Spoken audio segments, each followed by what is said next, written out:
শুভ দুপুর বন্ধুরা।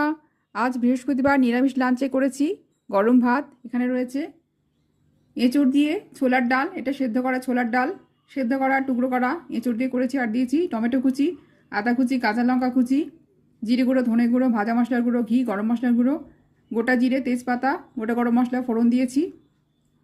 এখানে রয়েছে গোবিন্দভোগ চাল আর ছোলা দিয়ে থোড়ের ঘন্ট। এটা এক মুঠো জলে ভেজানো গোবিন্দভোগ চাল, জল ঝরিয়ে ঘি ভেজে করেছি। আর দিয়েছি কুচি করে কাটা ভাপানো থোড়, এক মুঠো জলে ভেজানো ছোলা, আদা বাটা, জিরে গুঁড়ো, ধনে গুঁড়ো, হলুদ গুঁড়ো, লঙ্কার গুঁড়ো, চেরা কাঁচা লঙ্কা, ভাজা মশলার গুঁড়ো, ঘি, গরম মশলার গুঁড়ো।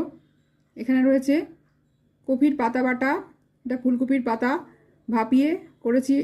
এর সঙ্গে আদা, কাঁচা লঙ্কা, সর্ষে, নুন বেটে নিয়েছি। কড়াইতে সর্ষে তেল কালো জিরে দিয়ে ভেজে নিয়েছি। এখানে রয়েছে উচ্ছে ভাজা, আর রয়েছে ব্যাঙ্গালোরের বিখ্যাত আম বাদামি,